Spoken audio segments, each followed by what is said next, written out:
Robverse Ahsoka, Disney Plus, from Star Wars Black Series Speed Review. Want to take a selfie? Tune filter. Let's go! Starting off with Ezra Bridger, Lethal. Now, so far in the show, he is nothing but a hologram. It's a decent likeness of the actor, double jointed neck, but still can't look up or down. First thing you notice about this whole wave, it's a single jointed elbow. He's got butterfly joints right there. Ghost Rider. Whoosh. He's got a ball joint at the waist. Hula hoops around, but he still looks straight as a board. Little forward kick, side kick. The blaster holsters move out of the way well enough. Single jointed knees. He can hold simple poses, but not dynamic ones. A nice Rebels throwback. He comes with his blaster pistol. Haha, retro. Now blaster fits nice and snug in the holster there. And he comes with his lightsaber. He is able to dual grip it and hold it in front of him. But even though it's the same saber that comes with Sabine, they are painted differently for some reason. You followed a space map to find a lost Jedi? Sounds familiar. Sabine Wren. It's a really good sculpt likeness to the actress, and the paint is serviceable, just don't look at it too terribly close. Overall, it's a fairly similar build to Bo-Katan and the others, but of course styled in her own armor set. Little up, little down. Some nice Mando plot armor you got there. Nice forward kick, nice side kick. Single joint kicks somewhat back.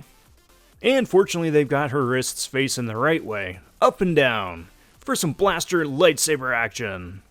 Onward, Padawan. She of course comes with her helmet, and at first I thought it was grossly oversized and looks cartoonish in the live action format. Fits well enough on the head, but side by side with some of the other Mandos, it manages to keep its shape, and even though it's still oversized, looks the best of the lot. She comes with her two blasters, fit snug in the holsters, painted appropriately, and a lightsaber. Again, not the same one that came with the Ezra figure, but she's able to easily dual wield and makes for some fun, if limited, posing. What is this witchcraft? Morgan Elsbeth. Sneering bad guy, which this face sculpt captures perfectly. Not a bad paint job either, but this high-end adult collectible figure reuses so many parts.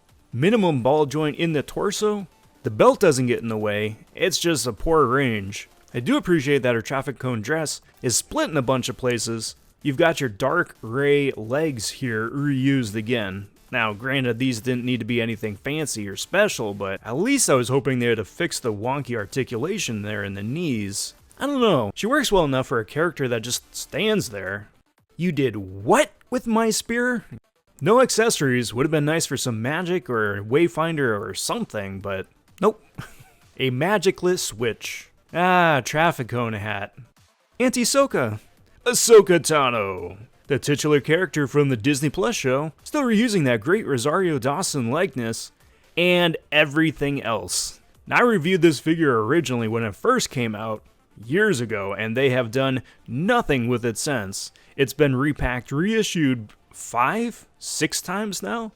It's a clean sculpt, it moves well enough, poses well enough. Interesting take on the baggy pants articulation, but at this point, really, you couldn't have given us a different head, or different hands, or more accessories, or literally anything different, a cloak, something.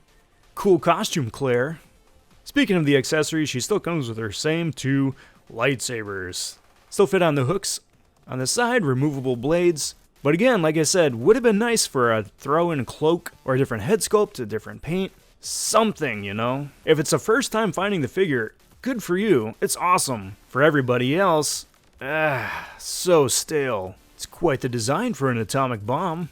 HK Assassin Droid. Speaking of straight up reuse, this one just came out in a different color scheme. And I think they must have used up all the paint on that one because the paint apps on this one are so lacking. Little up, little down in the head, little wiggle in the torso, same single joints. McFarlane style butterfly, so it's a long peg with a shoulder cup. Olympian levels of leg stretch for the high kick. That can be fun. Single joint kick back, but the butt plate gets in the way of really any sort of decent range of movement. The cloak though is sewn well, a little thin, but works well enough. You forgot your jacket, you're gonna be cold. I don't need it, Mom. He comes with a blaster. Neat. Can easily dual grip, which is very well appreciated. Red armor, so hot right now. Good character, good design. Yeah, neat.